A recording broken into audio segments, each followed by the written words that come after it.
Well, thank you so much, Lisa Watson, for joining the White Leaders for Racial Justice conversation tonight to talk with us as we reflect on the holiday of Thanksgiving. We're very grateful for you to share this, and we're recording this for the whole network. So I'm going to just mute myself and we'll listen.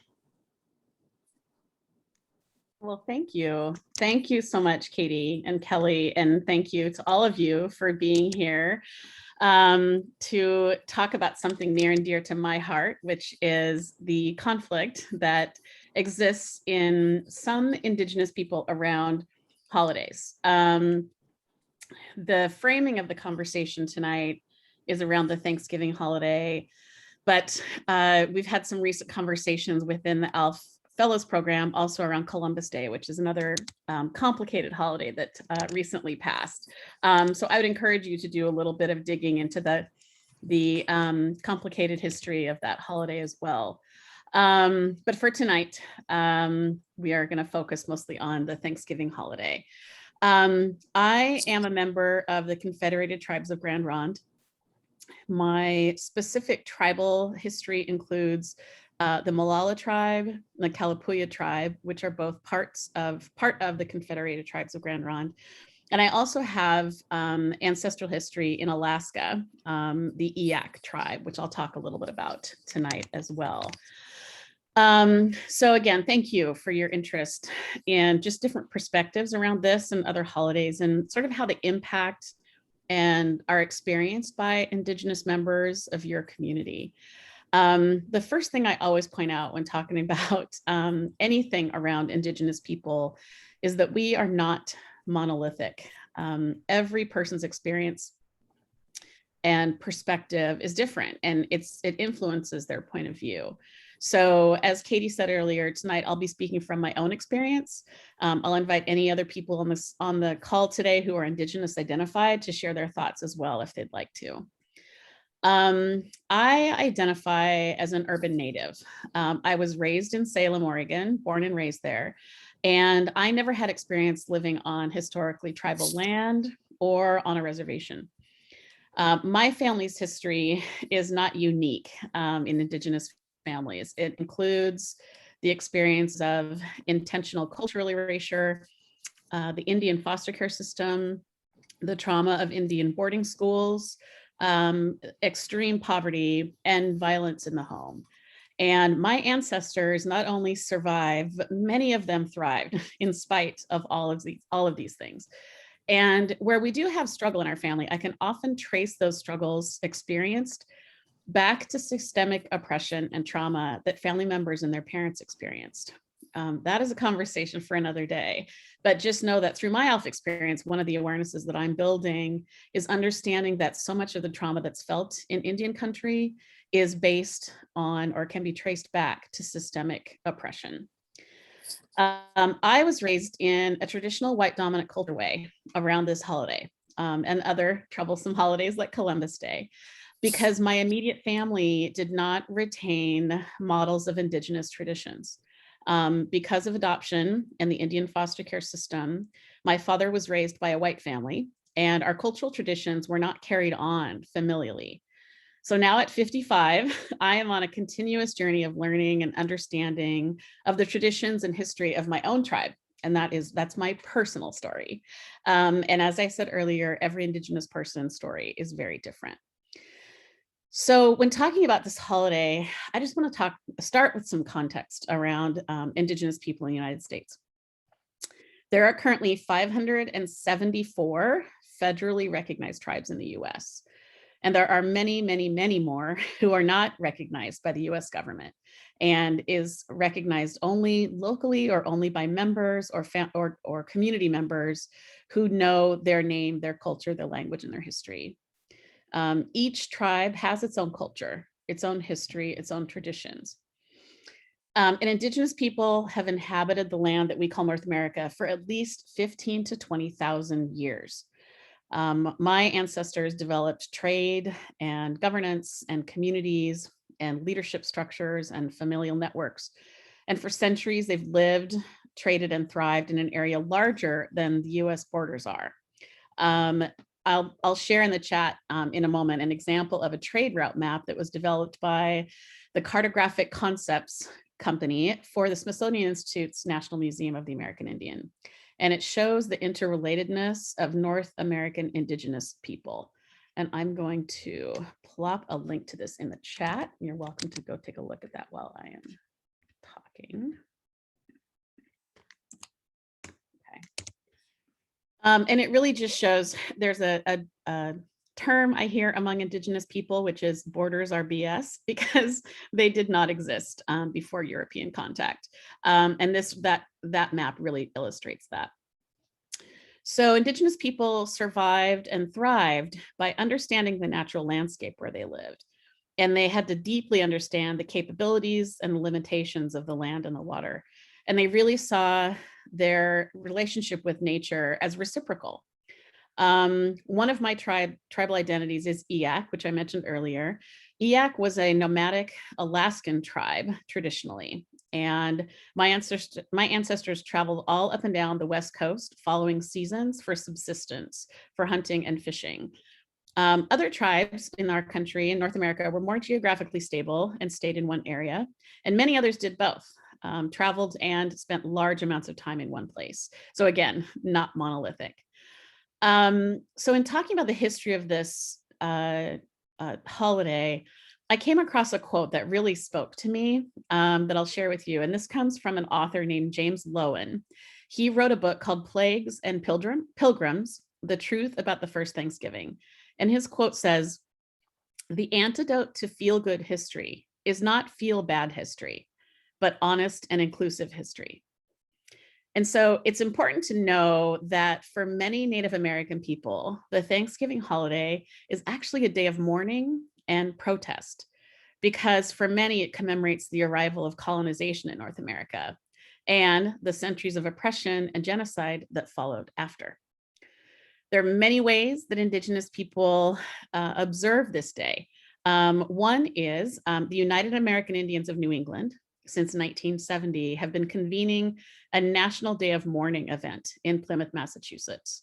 They stream it live online now, and it does happen this year. And we'll send out the link to that if you're interested in watching that later, or watching it when it occurs on Thanksgiving Day. And then there's another well-known ceremony that takes place called the Sunrise Ceremony, commemorating a holiday that's called Unthanksgiving. This takes place on Thanksgiving Day on Alcatraz Island, just off San Francisco. And it's organized by the International Indian Treaty Council, and it is open to the public. So these are just two examples of ways that Indigenous people have reclaimed this day to make it appropriate to their lived history.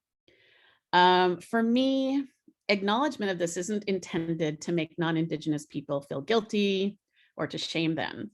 It's to acknowledge that there's painful history in our country, that an entire continent of people was targeted to be destroyed, and that in spite of those efforts, those people survived and still live in every city across the country today.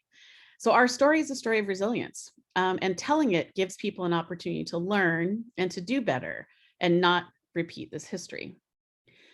So we have a senior fellow that we can thank for a huge advance that was made in teaching this to our young people.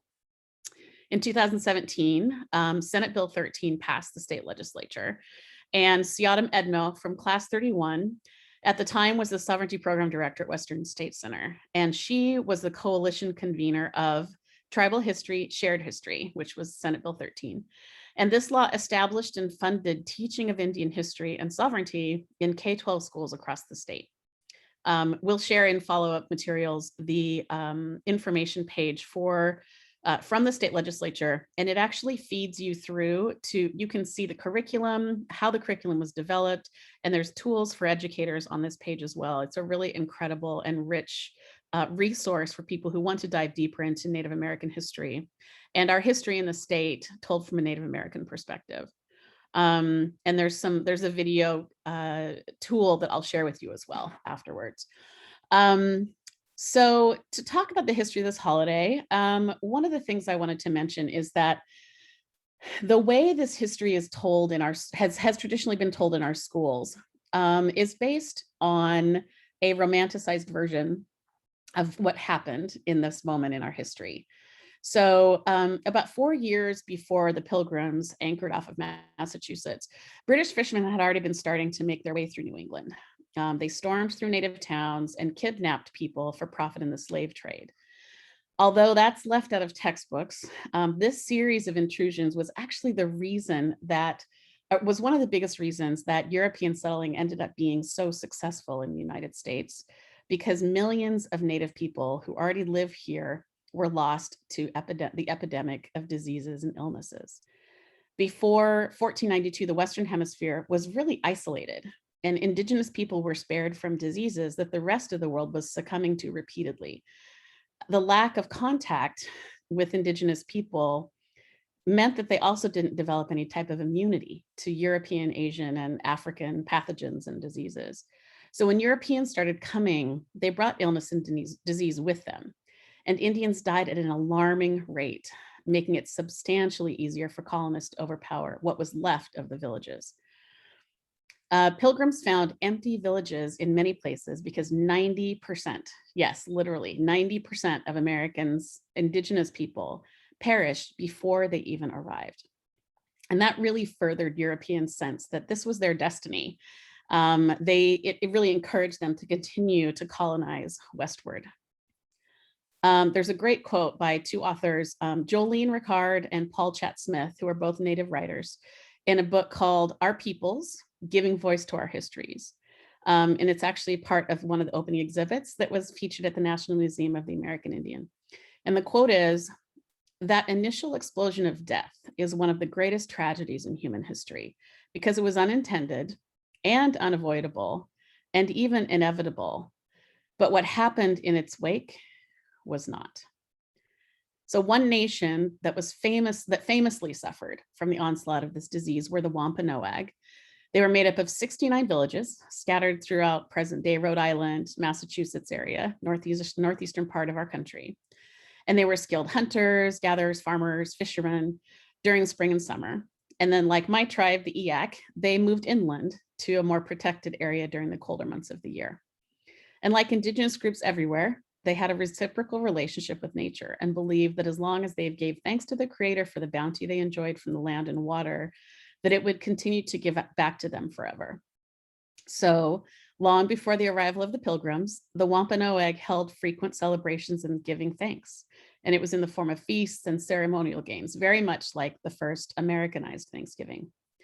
So once they were exposed to these new diseases, the Wampanoag tragically lost entire villages, and only a tiny fraction of their nation survived. And by the time the European ships landed in 1620, the remaining Wampanoag were struggling to fend off the attacks of a nearby native tribe that had been less effective by the plague. And they now drastically outnumbered them. So they felt very threatened. So for one brief moment in history, the interests of the Pilgrims who just arrived and the Wampanoag natives were in alignment. And when the Pilgrims landed in New England, they had very little food. Many of them were starving, and they had no knowledge of how to farm this land. So the Wampanoag suggested a mutually beneficial relationship. The Pilgrims would exchange weapons with them for food and learning about how to farm the land. And so the Pilgrims had a huge bounty of food supplied that summer. And for their part, the Wampanoag were able to defend themselves against their aggressors. It was a win-win situation for a moment. So the Feast of Indigenous Foods that took place in October of 1621 after that harvest, it was one of thanks, but it more notably symbolized the rare, peaceful, and very short-lived coexistence of the two groups. It did not last. What followed this moment in time was a relationship between the white colonizers and the Wampanoag and all Indigenous people of North America that eventually was dominated by illness, disease, slavery, murder, land exploitation, and all of those in service to expanding to the West. And that is the story that is not typically told. As we've all heard, history is written by the conqueror. There were journals that survived this time and told various versions of this first Thanksgiving, finger quotes, Thanksgiving story. And it became a romanticized version that was adopted by Americans and has been told ever since. And in 1863, Abraham Lincoln was the first to announce that the nation would celebrate an official Thanksgiving holiday on November 26th that year. This was in celebration and gratitude for a Union Army victory at Gettysburg, and it has been observed on the fourth Thursday ever since, except for a short time when it moved a week up for more shopping. Not kidding. Look up Teddy Roosevelt. So one of the things that I like to share when I talk with non-Indigenous people about this holiday, I just ask, honor your traditions, but reframe them. My family still celebrates a version of a holiday, but it's more a family gathering and less focused on the traditions of this romanticized version of the holiday. So I ask that you read to your children or with your families about what it means to be thankful and how to heal. Learn as a family about the tribal nation that's located where you live, much like we do with our acknowledgements within ALF. Take time during dinner to recognize the lands that you live on. Take the holiday into your own hands and understand that not every Native will have good feelings about this day and be accepting of that. And we can all choose how we feel about it, but that's always each of our own individual choice. From my perspective, family celebrations, ways to spend time together and to give thanks for what we have is appropriate for everyone, but it's also appropriate for every day. So I truly feel that Thanksgiving is not something that needs to be limited to one day. And I think that gratitude for all that we have is appropriate anytime throughout the year. I do still celebrate. I do still take time to be in spaces of gratitude on that day. I just have reframed it a bit. And as I said, it continues to be something that I learn about and acknowledge in different ways every year. I think my knowledge continues to grow as well. Thank you. Well, Lisa, thank you so much for sharing your story and for sharing such important information. So thank you so much. I want to just take a breath, everyone. And for those that are joining via the recording, we typically have a section of questions and answers, but I want to check in, Lisa, if that feels appropriate for you. And then also okay, perfect. Thank you. And then before we do that, just want to see if there are others on the call that have that identify as Indigenous that want to share your story related to your perspective on the holiday of Thanksgiving.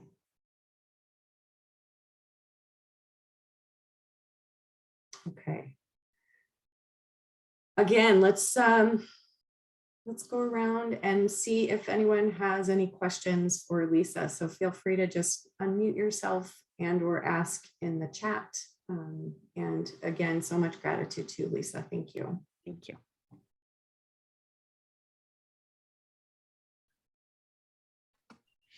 Well, Lisa, let me share a little bit about my family. I have two direct flowers, Samuel Fuller being the one that is very closely related. And remarkably, my wife is also related to him.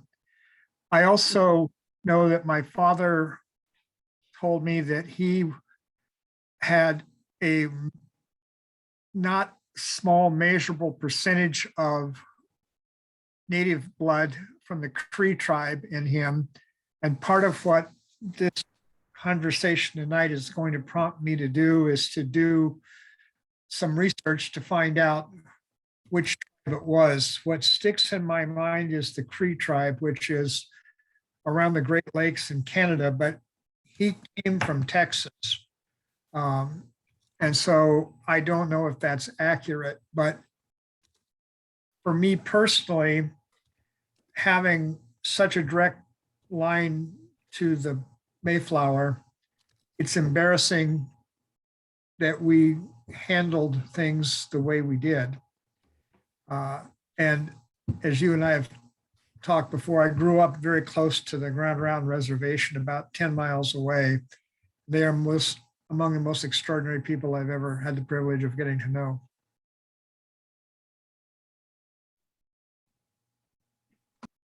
Thank you, Tom. Do others have questions or reflections? I just wanted to Welcome, Amy. welcome and acknowledge Amy. Hi, Amy. I'm so glad you're here. We're just asking folks to share their experiences around the holiday or ask any questions about Indigenous experience around the holiday. I'm sorry that you missed my brief presentation, but it's recorded. Hey, Lisa, this is CM. I'm outside in the coastal wind, so I apologize in advance for that. Question I have, and I think it's that whole, like, as white people, what are those times when you're like, oh, this is someone who doesn't get us. This is someone who doesn't understand us. This is how they don't get us. Like, what are those, like, flags for you? Things that people say unintentionally, things people say maybe just because they're just saying something that's really boneheaded. Do you know what I'm trying to get at? Is like, what are some ways? I mean, like, I really appreciated the resources that were shared. And then in everyday context, I think it's that whole thing of like, I know someone who's Native, like, that's not a thing you should say, but like, what are those things? And the ways that you know it when you feel it in your gut that someone's got it and someone doesn't have it. I love this question, CM. I actually have, I'm going to try to find this resource. There's this really awesome article that I've probably, for those of you who are Facebook friends of mine, you've probably seen it. I think I share it every year at the holidays about ways that people really step in it around Halloween, for one, around Thanksgiving, just in ways that people honor and celebrate. So I'll try to find that resource and share it out with you in the follow-up as well. But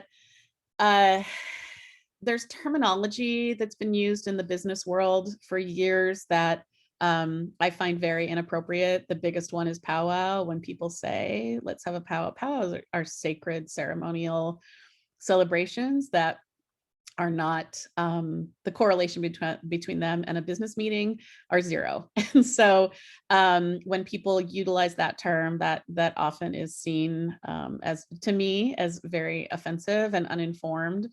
I also have some of those things like, when people hear that I am Indigenous, they immediately assume I know their other Indigenous friend.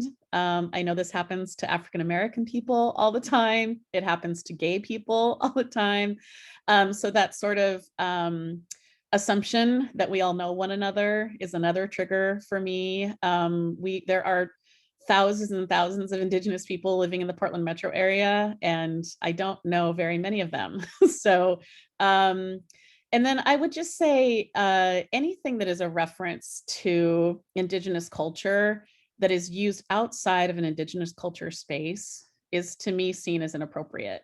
That could be the term totem pole. It could be any type of characterization of Indigenous people. Many of you may have seen this past week that incredibly offensive math lesson that was being taught by a teacher in a high school class, where she was dancing around with paper feathers, headdress on her head. I mean, it was just, that kind of thing is literally traumatizing to people. And I think that that's something that I'm really glad there's an awareness building. Making fun of and making comedy out of Indigenous traditions is something that has been so widely accepted in our country for centuries. And I'm really happy that it's being called out now, that imitating and mimicking any Indigenous behavior, Indigenous traditions, Indigenous ceremony, Indigenous dance, Indigenous singing is really harmful, particularly to children. And so I'm really glad that those types of things are being pointed out. But those are just a few. CM, I really appreciate that question. And it's, again, it's going to be different for different people, but that's what it is. That's a few things that there are for me. Thank you. Thank you.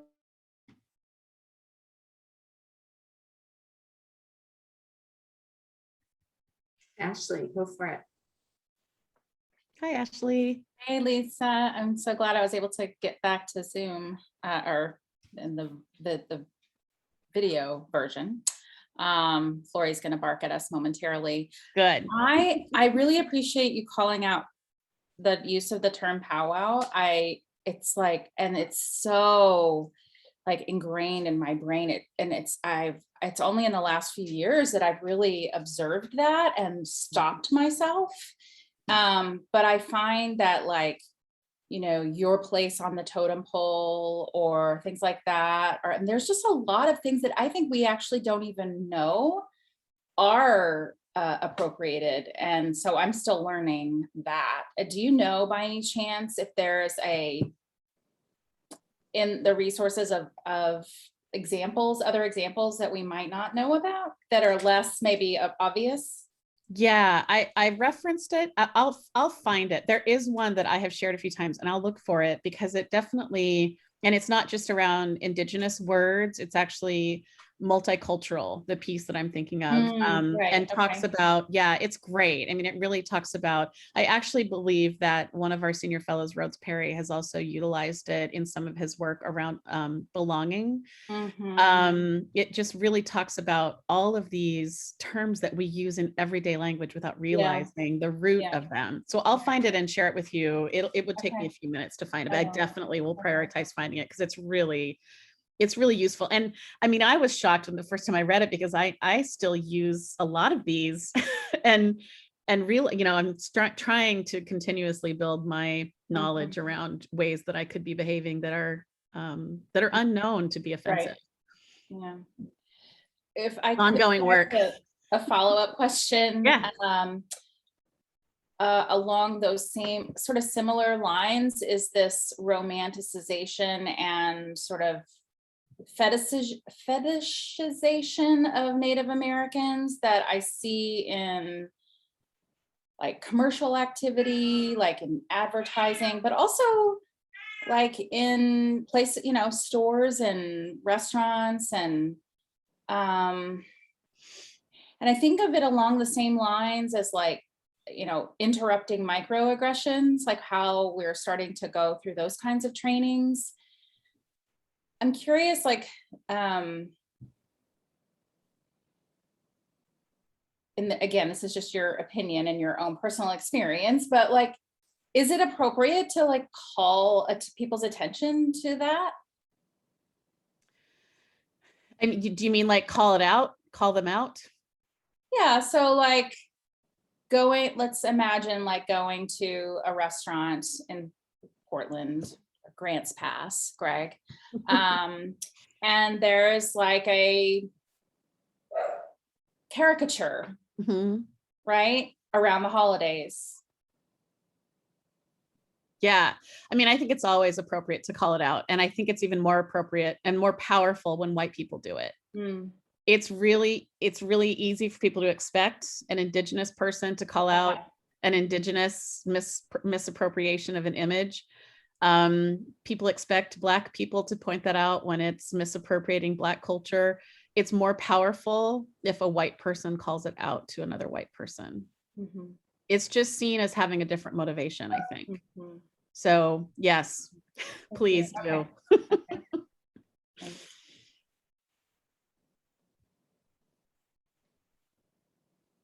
Other questions or reflections?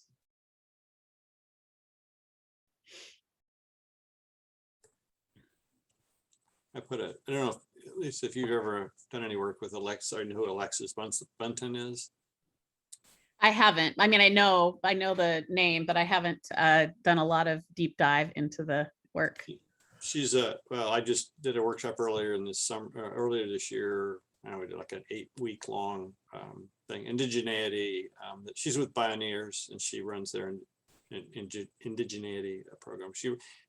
Anyway, so she wrote a book many years ago. She was working as a tour guide in Alaska. And because she's in Alaska, well, she's actually born in Seattle, but her affiliations and tribes are out of Alaska. And people would always ask, you know, the question of, so how long have you been a Native? And so it's an interesting book, and a lot of what we were talking about is cultural, about those issues, and just and somebody who's comes from a totally, you know, different world. I mean, this. It's like going into a foreign country. You have no idea, you know, being in a foreign country, one's awareness is usually heightened because you realize, oh, I'm in a place I'm not familiar with. But if you're in a white US community, you're just not aware of things. And so all of this is, for me, has always been how to become less unconscious about behaviors, whether it be, you know, towards women, towards natives, towards any ethnicity, towards children, towards what, you know, whatever. It's just be curious and try and be learn. I appreciate that, Kent. I think that's one of the things that I appreciate. I mean, about, you know, you all showing up tonight, or the practices that you're doing in the White Leaders for Racial Justice group in general, is it takes intentionality. It is really easy to not worry about this stuff if you're white. It's the easiest thing in the world to do. And so taking the time to have an interest and a curiosity, and to even more powerfully take the initiative to teach yourself, is one of the most powerful things that I think white people can do. One of my, CM, I'm going to go back to one of your questions earlier. One of my biggest, I would say, triggers is, and I'm just going to be really frank when I say this, is the laziness that is exhibited when people ask questions that could very easily be Googled. None of you are doing that right now, so I want to make sure I'm being really clear.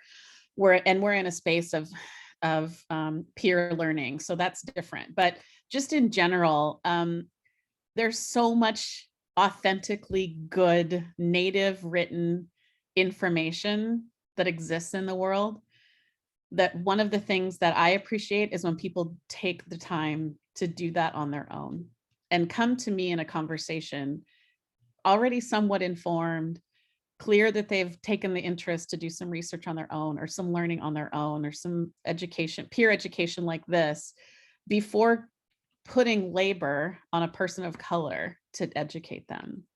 So I'm really grateful. I mean, this, when this group started with ALF, I was so grateful, because this is the way that you all are taking it upon yourselves to increase your learning and understanding about races that you are not able to identify with personally, so that you can be better citizens and better allies to them. And you're doing it on your own labor. You're not extracting labor from people.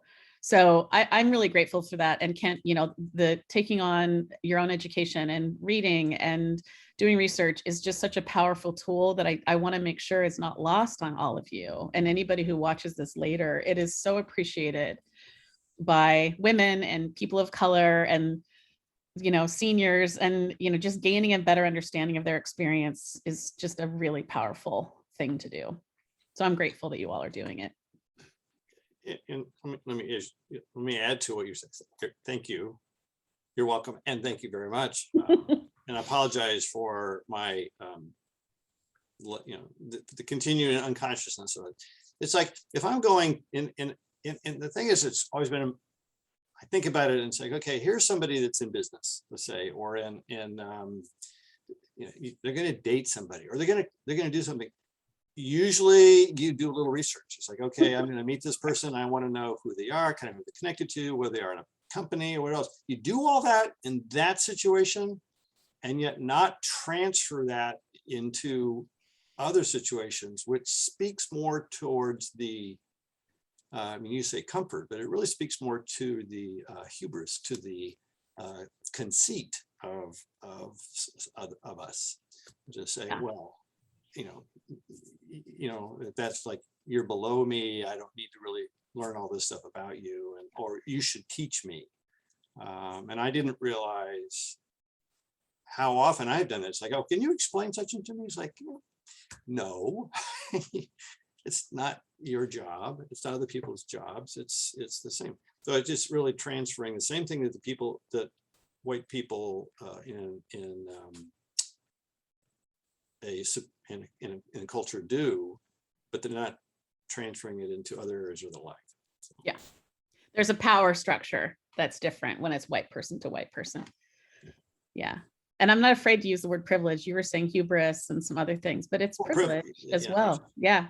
It's totally sure. privilege. It's superiority. Yeah. It's Thanks, Kent. Ashley, you had something else?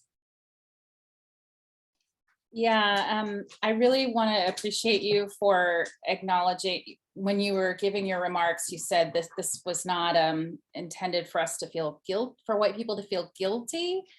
And yet, you know, there is for myself, I can't speak for others, but there's a sense of shame that comes with this like continued recognition. I had breakfast with Sayadam on Saturday, and I was telling her about how interesting is for me that when we were in the class together in 2017, and she was talking about decolonize, she was using that word frequently, and I just like, I had resistance to it. I didn't understand where she was coming from. And like now, you know, 6 years later, I feel like I'm there with her, and but I feel shame. And I also like, I wonder about like how to express apology, like how to express sincere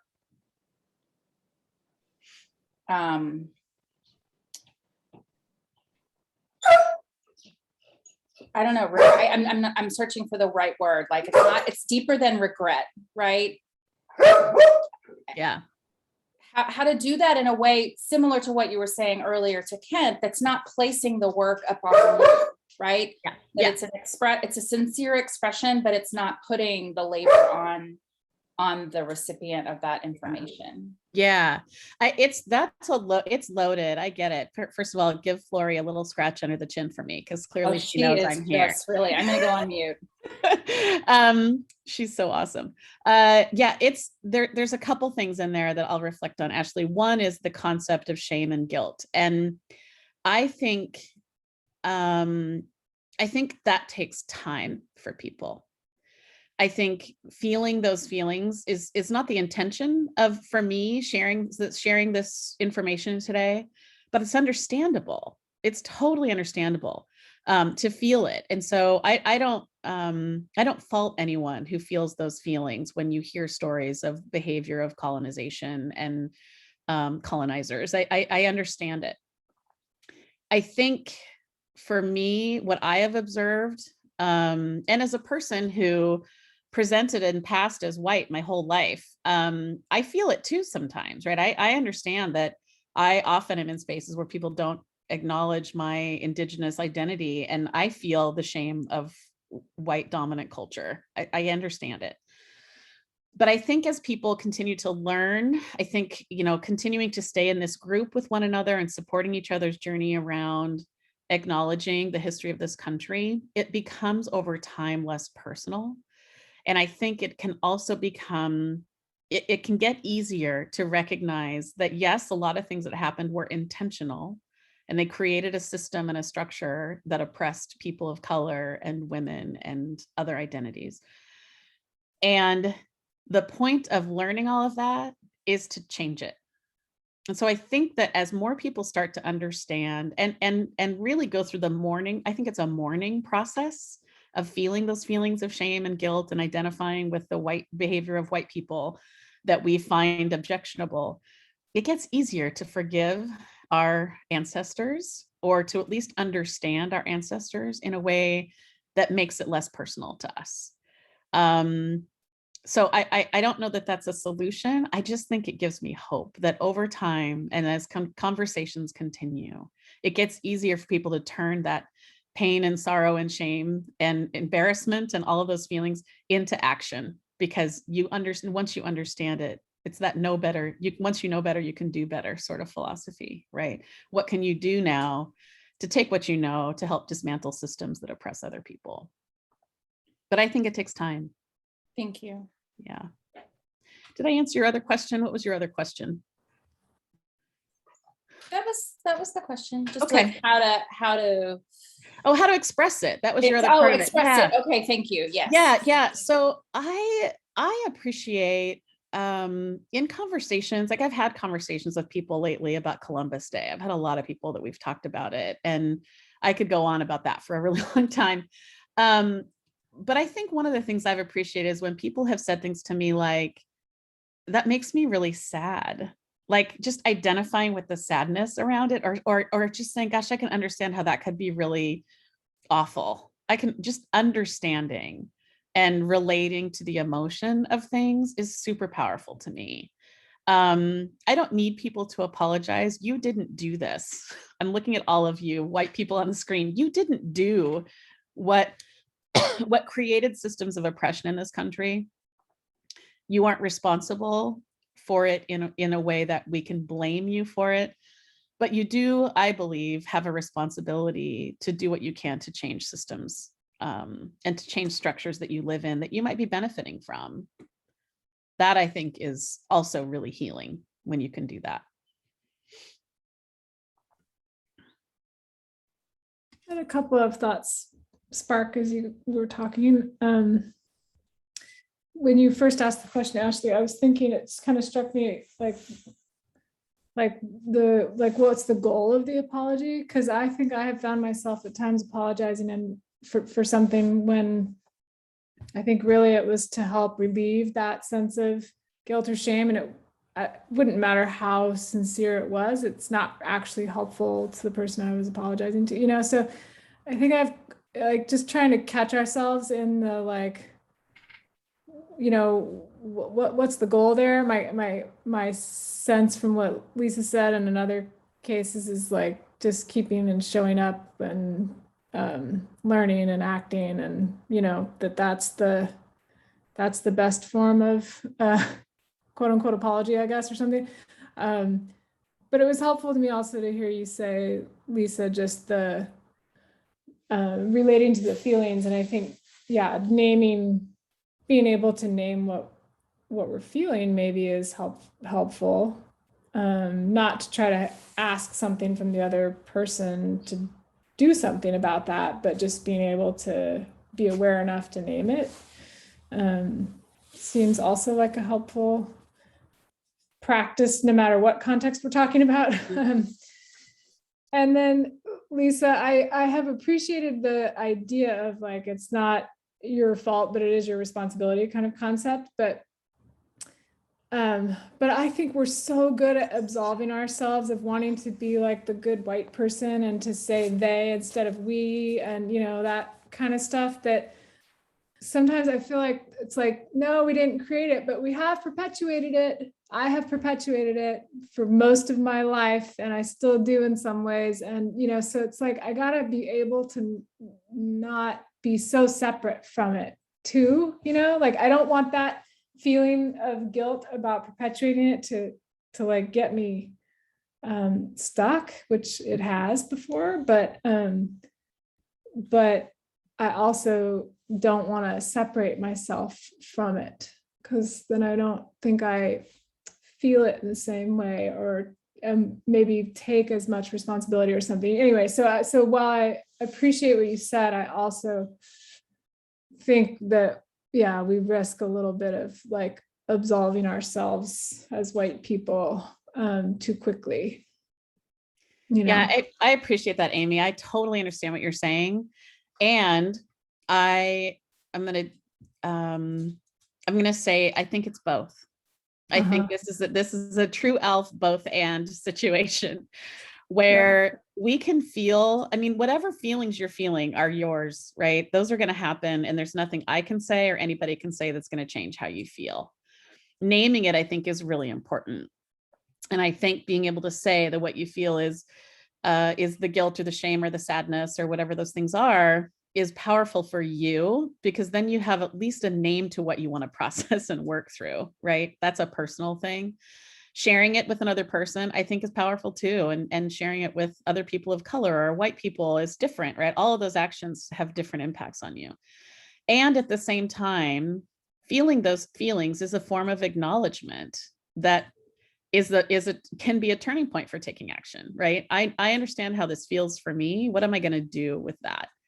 And how can I turn that into something that can create some sort of change? And sometimes that change is just personal for you. That's powerful. If what you want to do with it is change your perspective or change how you feel about something or process your sorrow over it, that's powerful too. But I think the key is just, no matter what it is, just turning it into some type of action, personal or outward. because I understand what you're saying. It can be paralyzing, right? I totally get that when you can wallow in a feeling because you're just feeling the feeling. But I find for me, turning it into something is really helpful. Thanks, Amy. Thank you, Amy. And thank you, Lisa. I will say that I too, as far as the journey that we're all on, I think I have felt white paralysis, and that's actually a part of the awakening work, in that we will, and then just the memory, even as Lisa was sharing, I was like, oh, right, I said that to Lisa when I first met her. I mean, I don't remember that, but okay. Well, it's funny because I did. But because I grew up on land that the Confederated tribes of the Grand Ronde and the associated bands in the region it was important Indigenous land. And so I grew up near where Lisa grew up, and had zero awareness of the tribes and bands, because the Autumn's work hadn't been completed yet, and my rural education did not allow any of that education of what was occurring on the land in which I grew up, and my family has benefited. And so I think, Lisa, your lived experience, your ability to share with us, and from my perspective, just because it is so meaningful given my family's benefit from that land specifically, I feel like I think that this piece about acknowledging the privilege and the benefit, and then what next. So I'm with you on the need for us to sort of encourage each other to learn about what has taken place on the land in which we grew up. So I just thank you for sharing. Yeah. I think really quick, Katie, I think that also, not to keep taking this back to ALF curriculum, but the practice, the adaptive action practice of the what, so what, now what, is what we're talking about. This is kind of what I think we're all dancing around, right? The what could be, there was systemic oppression and mistreatment and murder and genocide of Native people. The so what is the feelings that you have about that as a white person. It's like, what is the when we're talking about so what, we're always talking about making meaning of it, right? What does that mean for you? What does that mean for your community? What does that mean for white people in general? And you can spend a lot of time in the so what, and it's different for everybody. Like I said, like some people really need to spend time in there, but you can transition when you're ready to the now what, which is the what can I do about that now? And that, like I said earlier, that could be internal or outward facing. But we're really talking about that process of going through, observing something, making meaning of it, and turning it into what you can do about it. Sorry to go into curriculum. I can't help myself. No, it's super helpful. I'm so glad you brought that up. Thank you. And Yeah. Amy, I appreciate your input also about like that, wanting that sense of absolution. As you were saying that, like I think about my relationship with my friends who are Native American. And I think that there's this craving that I have, like, of wanting to be absolved. And I realize what I need to just tell them is that I love them, and then do my work, do the work. It's profound, Ashley. That's no small thing. Thanks. Because that's actually what I'm trying to say. Yeah. Let me get to work. That's what matters. I love that. Thank you. So looking around the Zoom for others that haven't had a chance to reflect or ask questions. It's going to make a little space, not put you on the spot.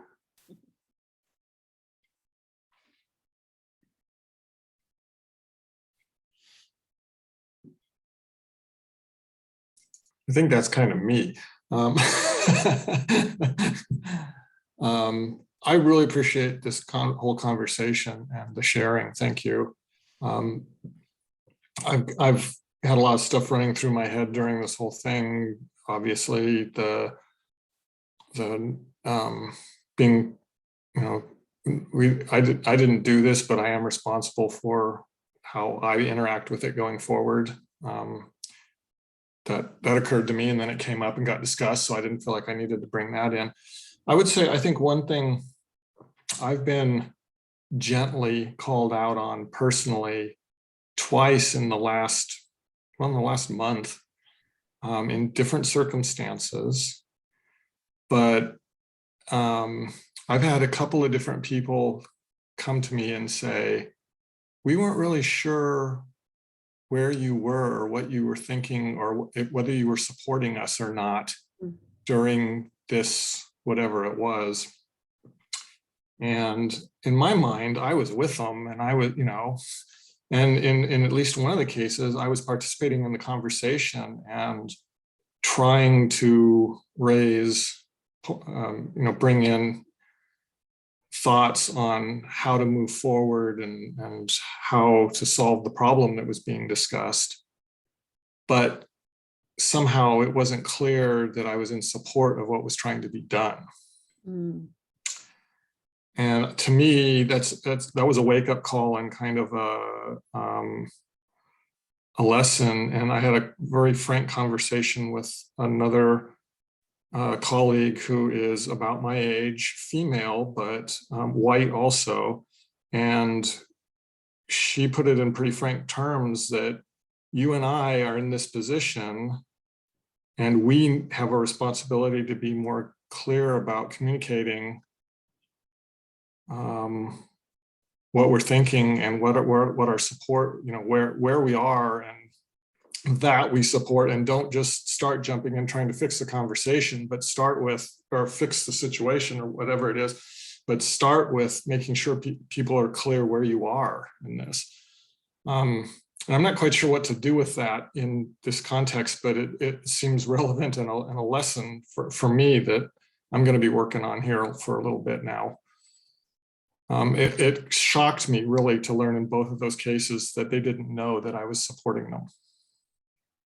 So great. That's fascinating, Greg. Thank you for sharing that. I think one of the interesting things about that is probably cultural, right? It's not just age related. I think it's cultural in that there's the saying, silence is compliance, right? It's like or complacency, no, it's complicit. Silence is complicit, means you're complicit in something. So I think it could be that maybe you were in a contemplative space, or you're processing, so you weren't wearing a supportive look, right? That could be seen. It's particularly exacerbated by Zoom, I believe. But there's cultural differences, because I don't know if you've all noticed, but I nod and smile all the time. I'm constantly giving this nonverbal feedback to people, and it's the way I was culturally raised. And it's not necessarily Indigenous. It's more, I believe I think partly it is because we're very relational as a people, but it's my gender.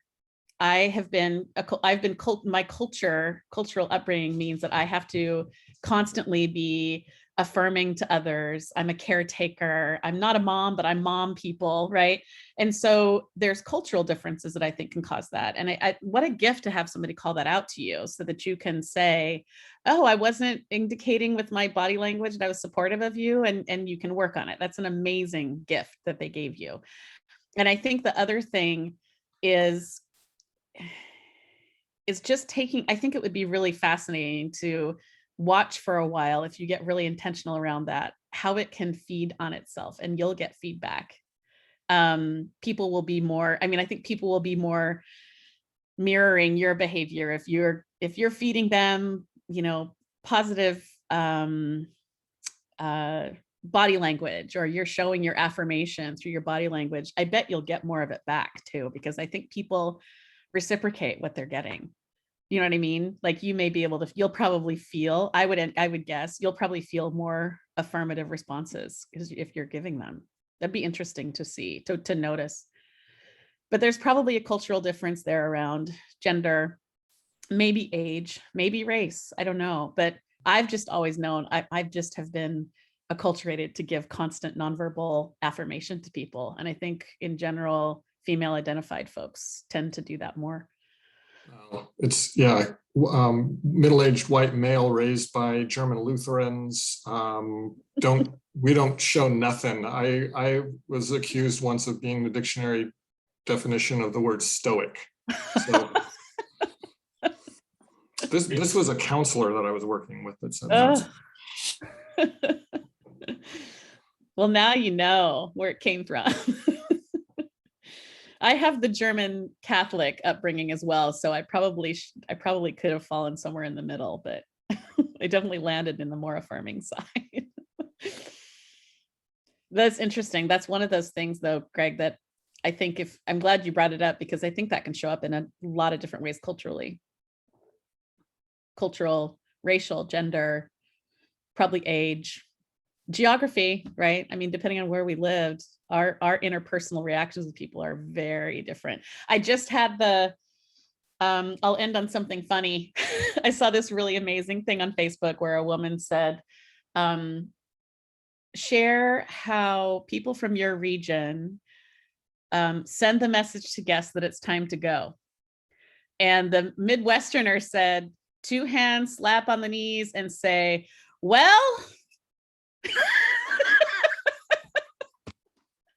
and I just laughed at that. Loved it. My ancestors on my mother's side are from South Dakota. And that is exactly how we always knew it was time to leave grandfather's house. Every time. So geography matters too. I love that, Lisa. We have about 15 minutes left, Lisa. What we have done in the past is we reflect and go into small groups. Given the time, we don't have time for that as much. But what I would suggest that we do is we have a question for you to reflect, everyone to reflect on quietly. And if we want to just come back and have that be how we close is a word or phrase based on that reflection. And Lisa, if you would want to stay with us while this happens, you're welcome. I love it. Okay, perfect. So we have about 15 minutes. So we typically have a piece of paper in front of us or something to write on. And so again, just want to take a moment, resettle our bodies, take a breath, and thank Lisa for sharing with us and having this vulnerable moments with us too, where we can share where we are with our journey and have you show up with such humility and care and grace. So thank you. All right, so now that we have had this conversation, I'm going to put in the chat a couple of different questions. Some of you may have done the reading that we sent, some of the reading prior to the conversation. And so we have some different questions that really about the conversation that we had earlier. So Lisa shared with us. So something we've learned that surprised us that from today's conversation, what was new to us. And then thinking about as a leader, what we might be able to do differently. So these are a number of questions, and during our quiet time, we can go about answering them as we see fit.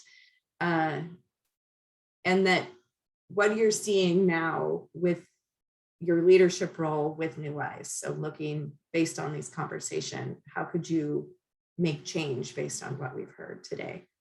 So this is from today's conversation or from the reading that you did prior.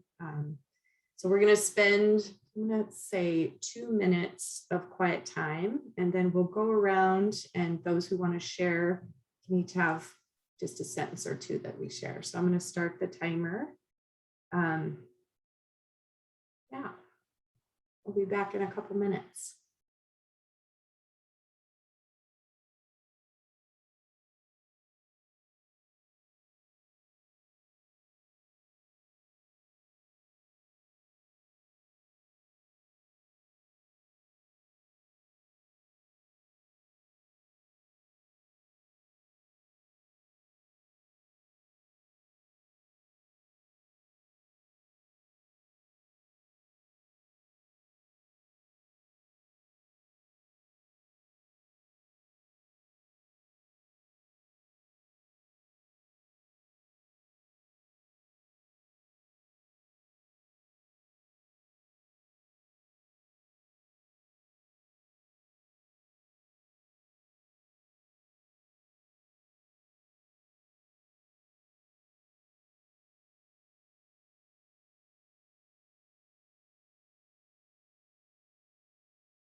So it's been 2 minutes, but do people want a little more time? You can just put a cartoon thumbs up or give me a thumbs up if you want more time. Okay, a little more time. I'm gonna give it another minute.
Okay, if we can rejoin the Zoom room.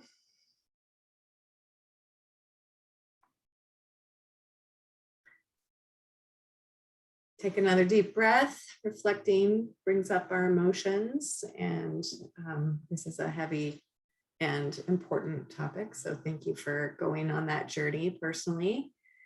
Since we have about 10 minutes left, I'm just going to open it up for the remainder of the time and have folks just share any reflections that they have had based on that quiet time and looking back on this conversation.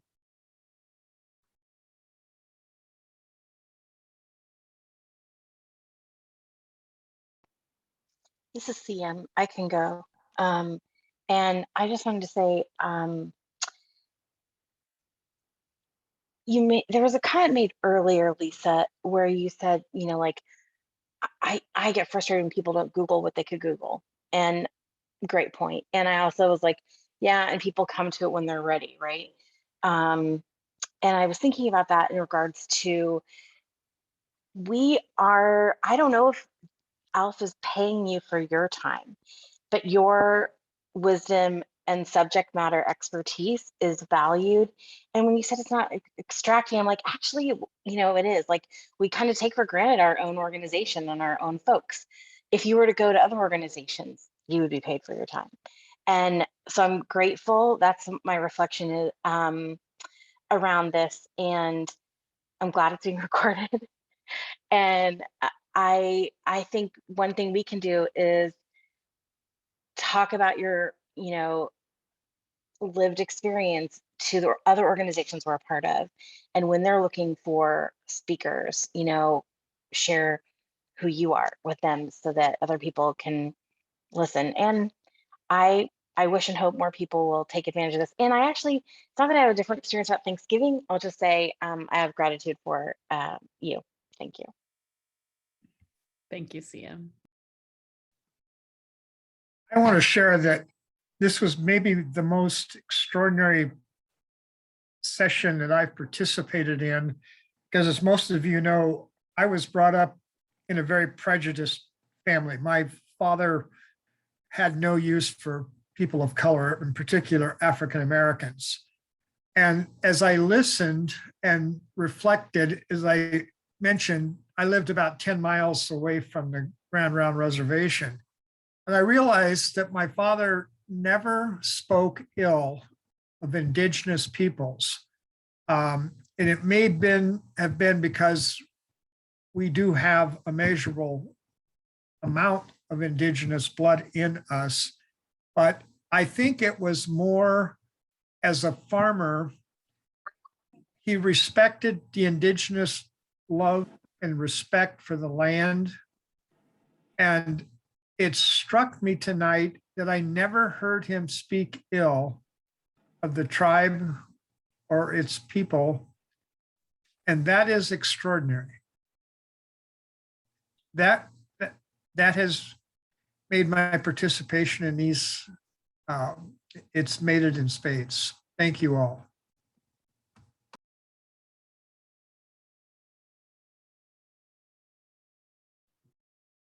Thank you, Tom. Recognizing we have somebody who just joined us on Becky's iPad, is just wanting to make sure you're in the right meeting. Do you mind sharing who you might be? Is that Becky Hyde? Yes. Can you guys hear Hatfield me? Hyde. Yes. Okay, sorry. I'm sorry. I thought this started at 7:30. So sorry, Becky, the timing, it started at 6 and it is going until 7:30, but it was Oh. recorded.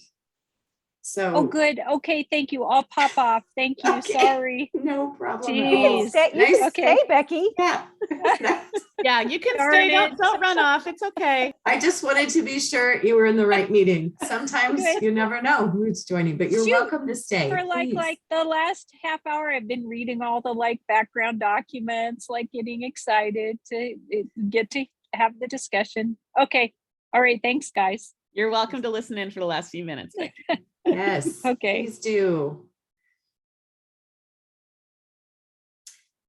Well, I'll just share, much of what you shared, Lisa, was new to me. So this question of what was new to me, and in reading the articles ahead of time and looking at all of the materials, I mean, so much is new, and I was grateful for this group for, really, and to you and Kelly for bringing this through as an opportunity to talk about it.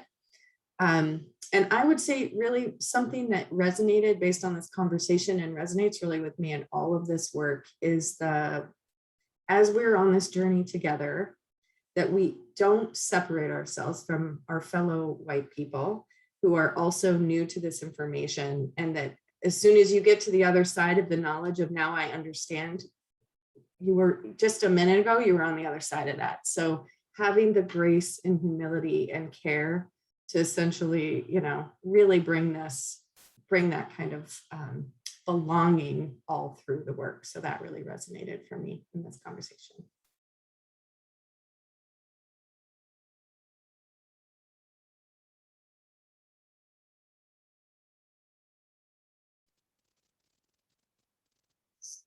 This is Sam. I wanted to echo a little bit of Sam and just say, Lisa, I'm so grateful for you taking the opportunity to share and to connect and to bring your own personal experience to the table too. I was actually really grateful to learn that there is some sort of trail we can follow to learn more of an origin story of the holiday. As sometimes I feel like, oh, it's all a lie. And so it's nice to actually understand that we could dig even further and research a little further. And I really appreciated you sharing the origin stories of the fables we've been taught. And I also just wanted to share that there are so many amazing resources and writers and storytellers and people doing incredible work around bringing truth to our history. And I am in love right now with This Land podcast. So I just wanted to share that as a resource. If anyone hasn't seen or listened to it, it's a great resource. Thanks, Sam.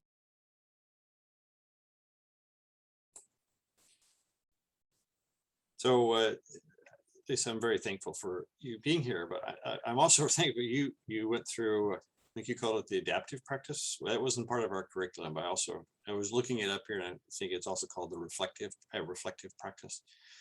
I've been looking for something that's very short, distilled. It's like boom, boom, boom. Oh, the what? So what? Now what? As a way to a framing. Boy, so that was really, really good. You haven't asked this question in the chat thing, but it's more like we're going to say one word. My one word really is it's kindness. What we all need more is more kindness. And I just read this I read a phenomenal book. If you haven't read it, Humankind by Rutger Bregman, I think it is called, and and it's about sapiens and humanities, and it's our existence of we really are kind, and where we have thrived is when there's kindness and collaboration and connection, and not with this anarchy, we're all going to go kill each other stuff. That's not what history shows. So it all comes down to that kindness. Thank you.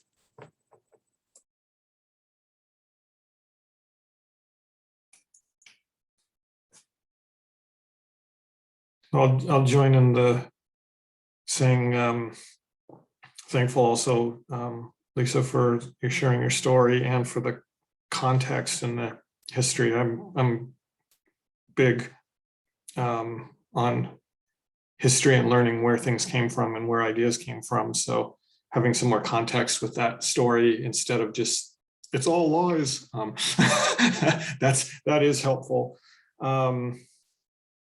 And I really focused in that quiet time we had on the second question. I've been really focused on communicating more with people over the last several years, and being in ALF Class 38 last year during COVID really helped with that. But I think I might have been overemphasizing and over-focused on the verbal part of communicating. So Lisa, thank you again for that thought that, you know, maybe nodding once in a while or there's other ways to communicate. And I'll just leave it at that and just say I'll try to keep that in mind as I continue to evolve.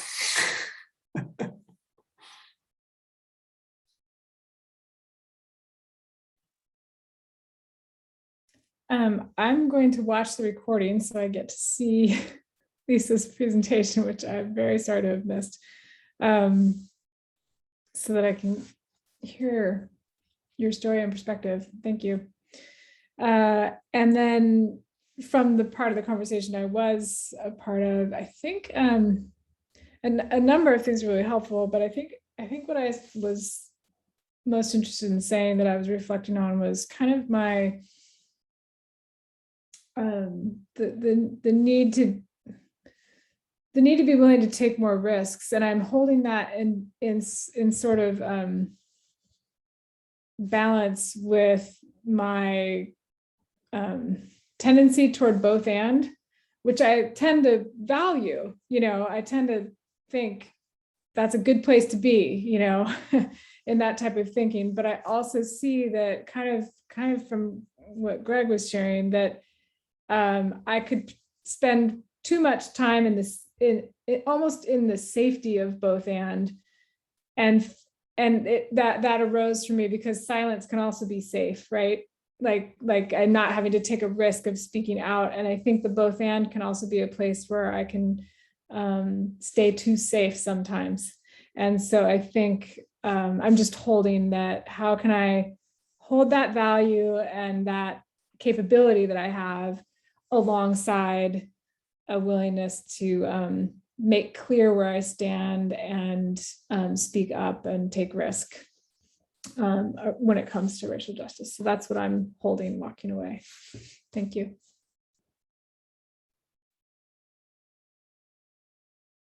Thank you, Amy, and thank you to the larger group too. We are over time right now. I have time to stay on if others that haven't shared want to share, but I want to invite those who are ready to leave to feel free to leave, but also say, you know, we recorded this conversation. This is still being recorded, as you know. And so one of the questions we have is where to cut the recording.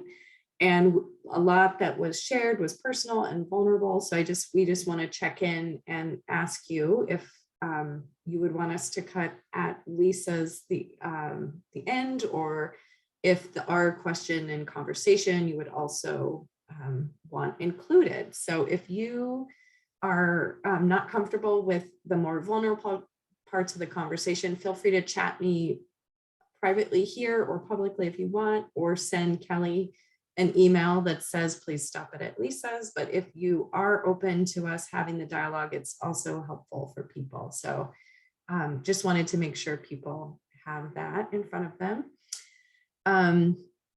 Thank you, CM. for it. And so, yeah, just let us know. We want to respect and get your consent, but also the dialogue is really helpful. Now I'm going to reopen the space and let those who want to peel off as well if you need to.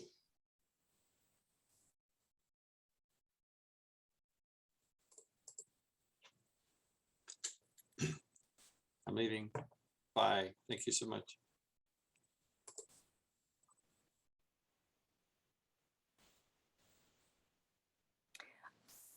I'll say that I'm really hoping to have a conversation with I'll be spending Thanksgiving with my partner's family, and I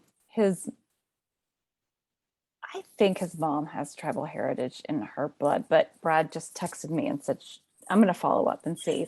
Nonetheless, I think she would be really open to, which I'm grateful for this, but I really just want to have some kind of moment over that time we're with them to just talk about it. I think it would just be a good conversation to have. And I actually think the family would be amenable, like they'd be into it, sending some articles in advance and such. And so it does feel risky, only because I'm, not, I'm the in-law type person, but anyway, but I want to do that, and I'm hoping it will be receptive and not just, it's just one more conversation to have to acknowledge where we all are in this world and the work we're trying to do and learn about.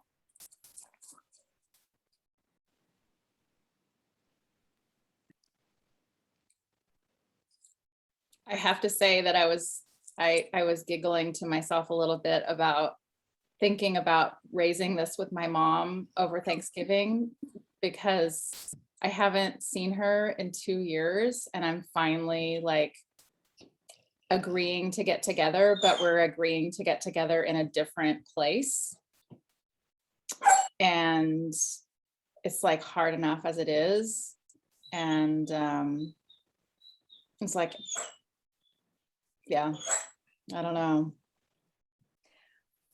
Well, one important thing I said in that is that I do think it will be received well when so if I didn't feel that, if I didn't feel like it would be, I would never do it. But when my mom passed, Brad's mom gave me like this really nice poem that was a reflection about losing people. And it was written by one of the tribes in Minnesota. So and she reflects on it a lot. So there is a lot of safety there.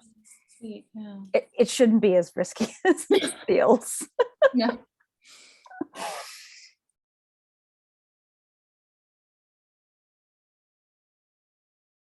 Thank you so much, Lisa.